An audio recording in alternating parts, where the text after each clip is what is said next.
हाल ही के current affair अगर हम देखें अगस्त की शुरुआत के, तो हम देखेंगे कि इसमें हमारे जो प्रधानमंत्री नरेंद्र मोदी हैं, उन्होंने अखिल भारतीय तकनीकी शिक्षा परिषद की मदद से स्मार्ट इंडिया हैकथॉन, तो हैकथॉन को संबोधित किया है। अगर हम देखें, ये हैकथॉन है जो ये चौथा संस्करण था। इससे पहले 3 संस्करण हो चुके हैं। इस संस्करण में क्या, हैकथॉन में क्या कहा गया है कि इसमें 10,000 स्टूडेंट्स चुने जाते हैं। मैक्सिमम जो ज़्यादातर होते हैं टेक्निकल फील्ड से होते हैं, जो अपने नए विचारों को आगे लेके आते हैं, रखते हैं, और उनकी सरकार उनमें मदद करती है। तो इस तरह से इसका जो अगर आयोजन देखें हैं तो हम 1 अगस्त से शुरू हो गया था, 1 अगस्त से 3 अगस्त तक चलेगा। ही इस तरह से था। और हैकथॉन का जो आयोजन है, देश के अभी जैसे मैंने बताया कि देश के जो युवा हैं, खास तौर से किसी भी फील्ड का कोई भी हो सकता है, कोई भी अपनी तकनीकी लेके जा सकता है, लेकिन ज़्यादातर टेक्निकल वाले होते हैं जो, जैसे कि IIT वाले, तो ये वहाँ पर जाते हैं, इन्हें वहाँ जाने का मौका मिलता है और ये अपने जो भी नए विचार होते हैं उसका इनोवेशन करते हैं। और एक और है इसमें, अगर हम देखें UAE, तो सेकंड जो करंट अफेयर है उसमें है UAE जो देश है हमारा, ठीक है। तो इसमें इसने अभी एक बराक, ठीक है, परमाणु ऊर्जा संयंत्र को शुरुआत किया है। और अगर देखें तो अरब देश में, अगर सभी अरब देशों में देखें तो अरब देश का ये पहला परमाणु संयंत्र है। यह संयंत्र दक्षिण कोरिया है, उसकी सहायता से हमेशा कोई ना कोई देश, सभी देश एक दूसरे की मदद से ही कोई बड़ा प्रोग्राम चालू करते हैं। तो इसी तरह से UAE ने भी ये वाला जो प्रोग्राम चालू किया है वह दक्षिण कोरिया की मदद से करा है। तो और ये जो संयंत्र लगाया गया है, अगर हम आबू धाबी, उसमें UAE में भी देखें तो UAE में कहाँ पर है, आबू धाबी शहर। आबू धाबी शहर बहुत ही इम्पोर्टेंट है, सभी लोग जानते हैं इसके बारे में। तो और अगर देखें UAE में जो होप नाम से एक मंगल मिशन का भी तैयार किया जा रहा है। जैसे हमने अपना मंगलयान भेजा था, उसी तरह से UAE भी चाह रहा है कि हम मंगल मिशन तैयार करें, वह भी स्पेस एजेंसी के रूप में। तो इसमें जो जापान की मदद से कर रहा है। भारत ने जो अपना मंगलयान भेजा था या फिर चंद्रयान भेजा था, वह अपने ही टेक्नोलॉजी का यूज़ किया है उन्होंने, और अपने ही प्रोग्राम का यूज़ किया है, जिससे कि वह बहुत सस्ता भी रहा और अपने देश का नाम भी हुआ कि हाँ भाई वो भी कुछ कर सकता है। तो अगर हम देखें UAE की जो राजधानी है बिल्कुल आबू धाबी है, ठीक है। अगर वहाँ के राष्ट्रपति को देखें तो वहाँ के जो राष्ट्रपति हैं खलीफा बिन जायद अल नायान है, ठीक है। तो इतना याद रखना बहुत ही बिन जायद अल, ठीक है। यहाँ की जो UAE की मुद्रा है ये दिरहम, बिल्कुल। और अभी एक और न्यूज़ आ रही है कि IPL होने वाले हैं, तो IPL इस बार भारत में ना होके UAE में होने वाले हैं, ठीक है। तो ये भी, इसके बारे में अगर हम न्यूज़ देखते हैं तो सबको पता लग जाता है कि इस बार IPL की क्या प्रक्रिया है। और अभी हाल ही में एक और नई चीज़ ये शुभारंभ हुआ है, स्वास्थ्य और परिवार कल्याण मंत्री के द्वारा, जो हर्षवर्धन जी हैं, हमारे डॉक्टर हर्षवर्धन, उन्होंने विद्यार्थी विज्ञान मंथन 2020 और 21 का शुभारंभ किया है। इस कार्यक्रम में जो कक्षा 6 है, कक्षा 6 से लेकर के 11वीं तक की जो स्कूली छात्र हैं उनके लिए प्रारंभ किया गया है इस योजना को। तो इस कार्यक्रम में क्या उद्देश्य है, स्कूल के जो छात्र हैं उन्हें विज्ञान के विषय में रुचि बढ़ाना है, यानी कि विज्ञान के विषय को बढ़ावा देना है, ठीक है। विज्ञान के विषय को बढ़ावा देकर सरकार चाहती है कि लोग ज़्यादा से ज़्यादा तकनीक के बारे में जानें, जिससे कि उन्हें बड़े होकर कोर्स ना करना पड़े, वह पहले ही इस चीज़ की आधी से ज़्यादा जानकारी पहले ही प्राप्त कर ले, क्योंकि आगे आने वाला समय टेक्निकल वर्ल्ड होगा, तो टेक्निकल फील्ड की जानकारी स्कूली शिक्षा में ही दी जाए। ये है आइवरी कोस्ट। आइवरी कोस्ट एक देश है, ठीक। तो वहाँ के जो रक्षा मंत्री हैं उन्होंने अहमद बैंकट, तो उन्होंने देश के प्रधानमंत्री नियुक्त किया गया है उन्हें, ठीक। तो ये इम्पोर्टेंट बन जाता है। अगर हम आइवरी कोस्ट देखें तो ये जो हमारी अफ्रीका कॉन्टिनेंट है, अफ्रीका कॉन्टिनेंट के वेस्ट में ये देश है।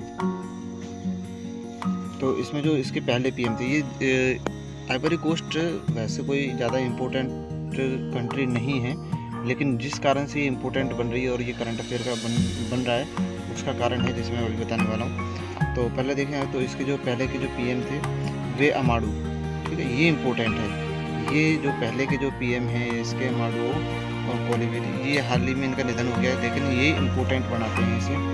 इनकी वजह से ये देश इम्पोर्टेंट बन जाता है। तो ये वहाँ की जो रिपब्लिक पार्टी है वहाँ से संबंधित है।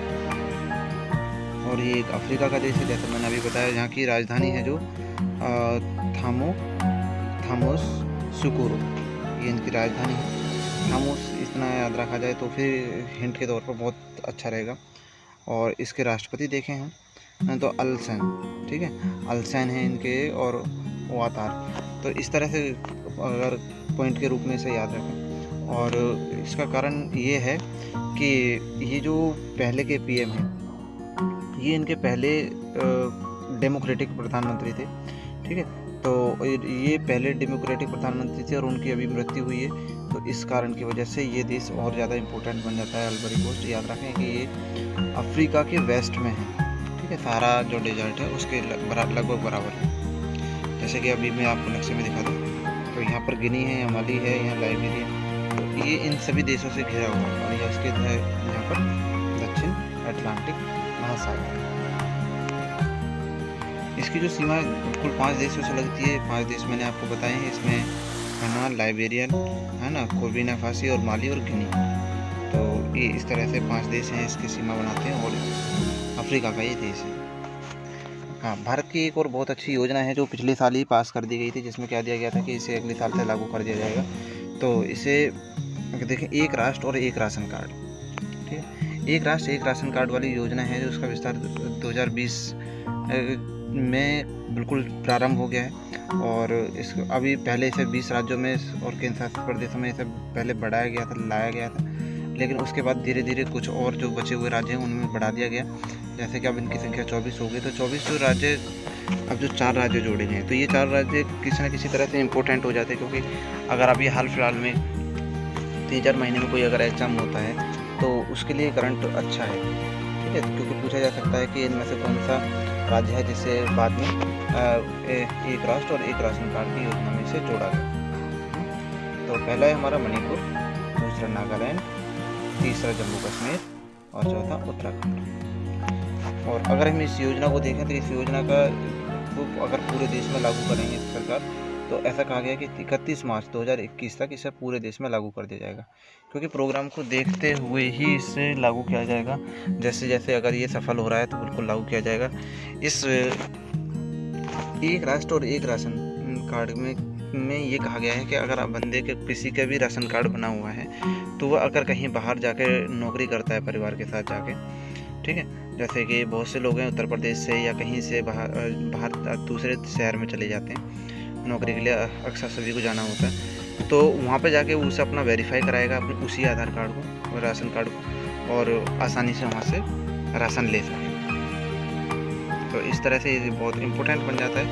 तो हाल ही के करंट अफेयर अगर हम देखें अगस्त की शुरुआत के, तो हम देखेंगे कि इसमें हमारे जो प्रधानमंत्री नरेंद्र मोदी हैं, उन्होंने अखिल भारतीय तकनीकी शिक्षा परिषद की मदद से स्मार्ट इंडिया हैकथॉन, तो हैकथॉन को संबोधित किया है।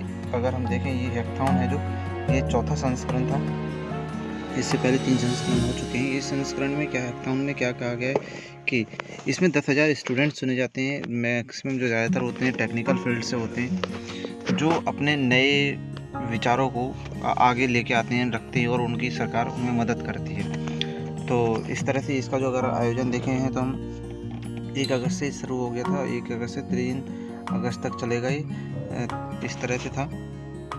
और हैकथॉन का जो आयोजन है देश के, अभी जैसे मैंने बताया कि देश के जो युवा हैं, खासतौर से किसी भी फील्ड का कोई भी हो सकता है, कोई भी अपनी तकनीकी लेके जा सकता है, लेकिन ज़्यादातर टेक्निकल वाले होते हैं जो, जैसे कि IIT वाले, तो ये वहाँ पर जाते हैं, इन्हें वहाँ जाने का मौका मिलता है और ये अपने जो भी नए विचार होते हैं उसका इनोवेशन करते हैं।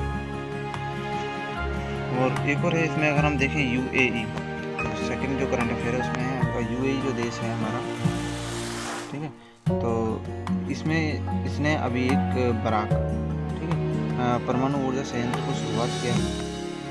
और अगर देखें तो अरब देश में, अगर सभी अरब देशों में देखें तो अरब देश का ये पहला परमाणु संयंत्र है।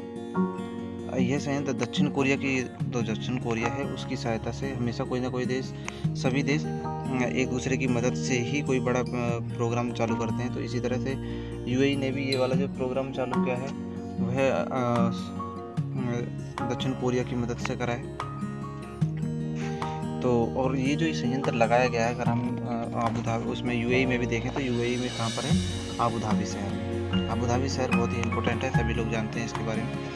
तो और अगर देखें यूएई में जो होप नाम से एक मंगल मिशन का भी तैयार किया जा रहा है। जैसा हमने अपना मंगलयान भेजा था, उसी तरह से यूएई भी चाह रहा है कि हम मंगल मिशन तैयार करें, वह भी स्पेस एजेंसी के रूप में।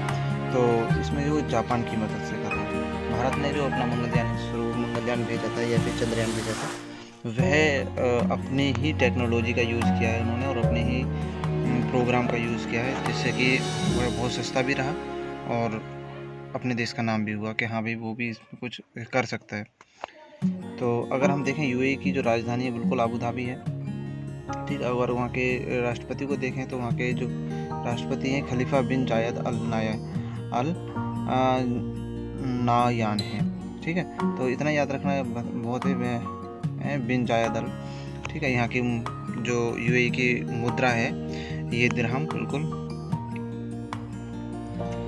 और अभी एक और न्यूज़ आ रही है कि आईपीएल होने वाले हैं, तो आईपीएल इस बार भारत में ना होके यूएई में होने वाले हैं, ठीक है। तो ये भी इसके बारे में अगर हम न्यूज़ देखते हैं तो सबको पता लग जाता है कि इस बार आईपीएल की क्या प्रक्रिया है। और अभी हाल ही में एक और नई चीज़ शुभारम्भ हुआ है, स्वास्थ्य और परिवार कल्याण मंत्री के द्वारा, जो हर्षवर्धन जी हमारे डॉक्टर हर्षवर्धन, उन्होंने विद्यार्थी विज्ञान मंथन 2020 और 21 का शुभारंभ किया है। तो आंध्र प्रदेश की जो कार्यपालिका की राजधानी बनाई जा रही है, तो जो कार्यपालिका की राजधानी है वह विशाखापट्टनम बन रही है। तो ये इम्पोर्टेंट बन जाता है कि किस राज्य ने अपने यहाँ पर 3 राजधानी बनाने की अनुमति मिली है, तो वह आंध्र प्रदेश, बिल्कुल इम्पोर्टेंट। और इसकी जो कार्यपालिका है वो होगी विशाखापट्टनम, और जो पहले जो विधायिका यानी कि लेजिस्लेटिव जो कैपिटल होगी वो होगी अमरावती, और जुडिशियली होगी यानी कि न्यायिक राजधानी होगी वो कर्नूल, ठीक है। तो इस तरह से ये 3 राजधानी बन जाती है, बहुत ही इंपॉर्टेंट है। अगर आप इसका स्क्रीनशॉट लेना चाहें तो बिल्कुल ले लें, ठीक है। तो और नोट करना चाहें तो नोट कर लें। और एक इम्पोर्टेंट अभी जो हाल फिलहाल में चल रहा है कि भारत ने चीन के जो किस इलेक्ट्रॉनिक सामान पर बिल्कुल प्रतिबंध लगा दिया है, तो वह है रंगीन टेलीविज़न। जो रंगीन टेलीविज़न है, भारत में प्रतिबंध लगा दिया है कि भारत विदेश से नहीं खरीदेगा रंगीन टीवी, सिर्फ भारत में ही जो रंगीन टीवी बनेंगे उनका ही निर्यात करेगा, ठीक है।